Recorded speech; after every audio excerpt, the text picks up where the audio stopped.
Good morning, everybody. Doug White down here in Alabama. How's everybody doing this morning? This morning I was thinking about what I was going to say, and thought I'd try to do a little video about the little things that prove God to me. Well,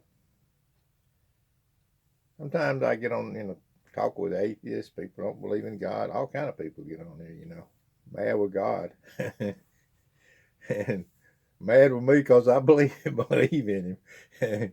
Seems like they are, but anyway, I thought I'd get on here and tell the little things that have proven God to me.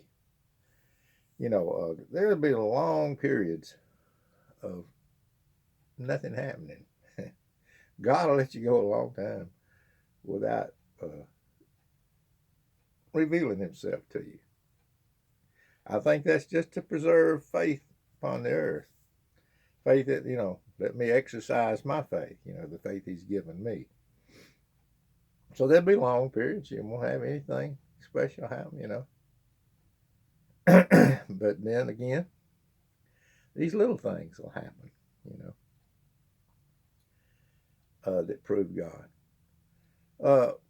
I can't always reflect back on the time He got me out of when I was a boy, when he got me out of that frozen lake of ice. I can't, I think about that, but that gets off in the distance.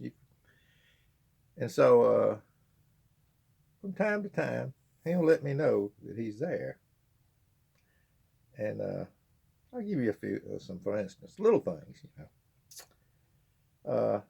My son lost his key, borrowed this guy's, one of his friends, I think it was a Jeep, and real nice, looked like it was a brand new Jeep or something like that.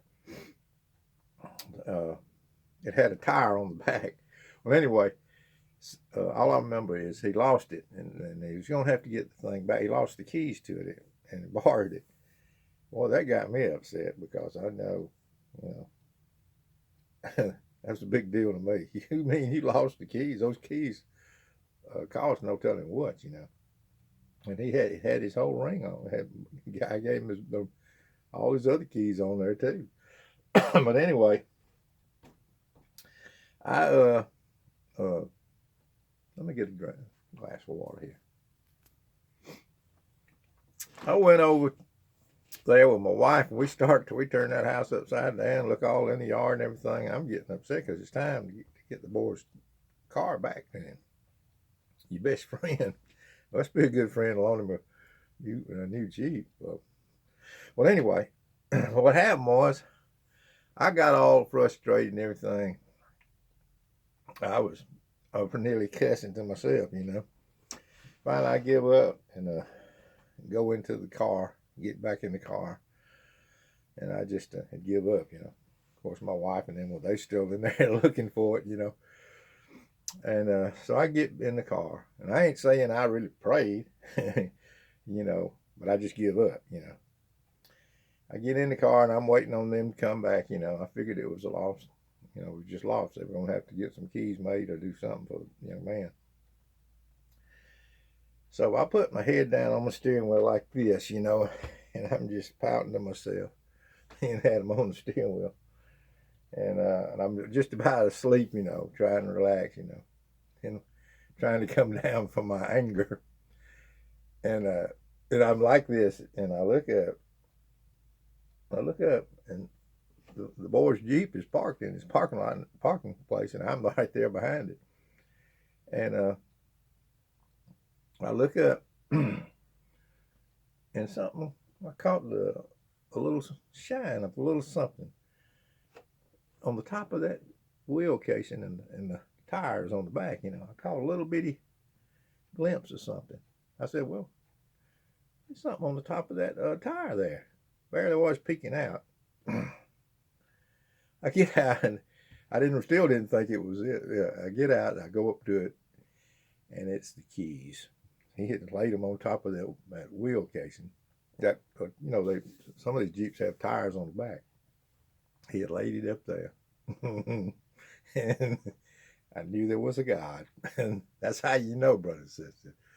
I knew there was a God.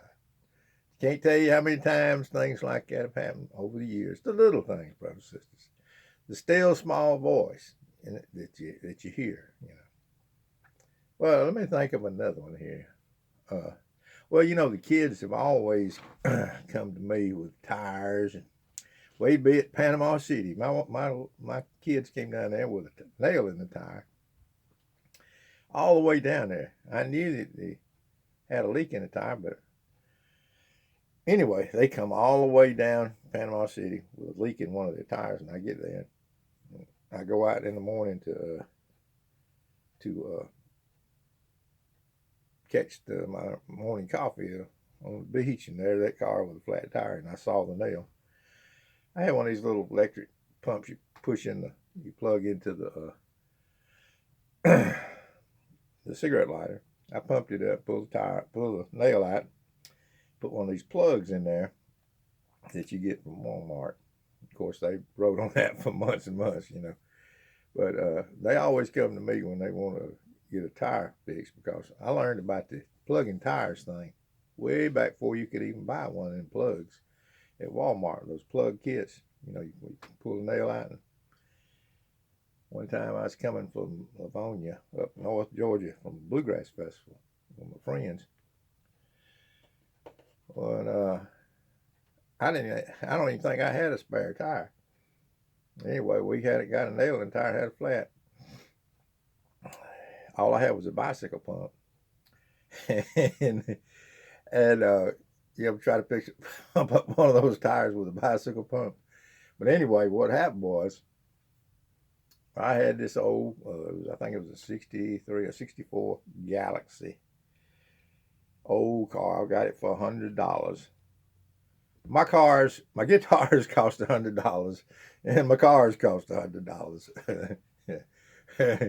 But I didn't have very expensive stuff. But anyway, I found this old car I'd fix them up and we'd go and ride with them. But anyway, I just used these time up like crazy. They were all on the side of the road. Didn't have no way of getting home. I was about broke, I didn't have a spare, but so I get to looking at that tire. I pull the nail out. It's a small nail. I look over in my trunk, and there's a big nail in the trunk. One of these big old wide nails. So I hear that still small voice again in my head, and then I looked over there, and there was some old gasket grease there. I'd been working on the car. I had some of this gasket stuff, some of it left in a tube, So I take I pull out that other nail, and I put the big nail in the thing and put gasket stuff all over it, and put it on up in there all the way. Then I get that bicycle pump out. That's how come I remember this this story, because I had to pump up that tire, the bicycle pump, from flat all the way up. So I was a young man, and I must have had a good heart, because a good strong heart, because I pumped that thing. It took about 30 minutes before I saw it start to move, where it would come up a little bit. So anyway, long story short, I finally got that thing pumped up, and we came on home up from North Georgia. But it's, now they still come to me with flat tires. I just fixed one the other day with these little plug things where you pull out I got to be kind of not an expert, but I could do it myself. The whole trick is to make the hole, make whatever you're putting in that hole tight. That's the main thing. Put those little plugs in there. They give you a little kit now. But if the hole is too big, you can't do it. You got to patch it from the inside. But anyway, the tire thing has proved God to me over and over and over again. one more thing I'll put up there. One time they came to me with a tire. It was unfixable. I kept I saw it. I tried to find it. Well, it was you couldn't find the leak. It had hid itself, you know. And anyway, it was my son-in-law. I looked at that thing and I looked at it. We'd pump it up with those little pumps. You put them, you know, you plug them up in the ashtray and it'll pump them on up. But couldn't find it. Couldn't find it. Couldn't find it. Couldn't find the nail. Couldn't find the nail. But anyway, finally, one day I pumped it up, and I was trying to find it. This thing took me a month to find the leak because I'd pump it up. So I go in there and I get one of my techniques is I get a bowl of a dishwater thing and I put the soap in it and I make a big thing lather of soap and I'll just pump it up real tight and I put that soap all over the tire. Soak the tire up real good. And it wouldn't show itself. So finally, I give up again. I give up several times on it. And I think I muttered a little prayer. It sure wasn't a prayer of faith because you know, it was just, well, okay, I've done everything else. Maybe I'm going to pray here. You know, Lord, I can't find this thing. I give up. You know, kind of like that. It wasn't nothing spiritual at all, if you ask me. Well, anyway, I give up, and I got this bowl of soap. I didn't throw it out on the ground. I guess so I just throw it out on the tire, just throw it all over the tire. And I put all my tools up and everything. I'm going back in the house. I turn around after I'm going into the house and give it one more glance. I was up on the porch, and I saw a little bubble come up, a little bitty bubble, and it showed itself. Anyway, it was a little screw that buried itself up underneath one of the, you know, with the grooves and stuff. You couldn't see it, nothing. And I finally got that baby out with some needle nose pliers and plugged it up. And they wrote on that for a year probably. But anyway, just like to tell you the little things that prove God to me, to these people that say they don't believe God, and why they get mad at me because I believe it. But I'm just saying, I got a lifetime of things like that. Don't always show himself. There'll be long periods where you know, the heavens will be like the stone. You don't even know that he's there. But brothers and sisters, he's always there on time for me. Is all I can say. Well, anyway, I got time for another one. I don't think. But I guess the big one was proof that he was when I fell through the ice in the lake down behind my house. No way to get out. And lo and behold, next thing you know, I'm up on the bank, and I'm alive to this day. My whole life passed before me in the blink of an eye, and I knew there was a God. And that same thing's going to happen to every individual.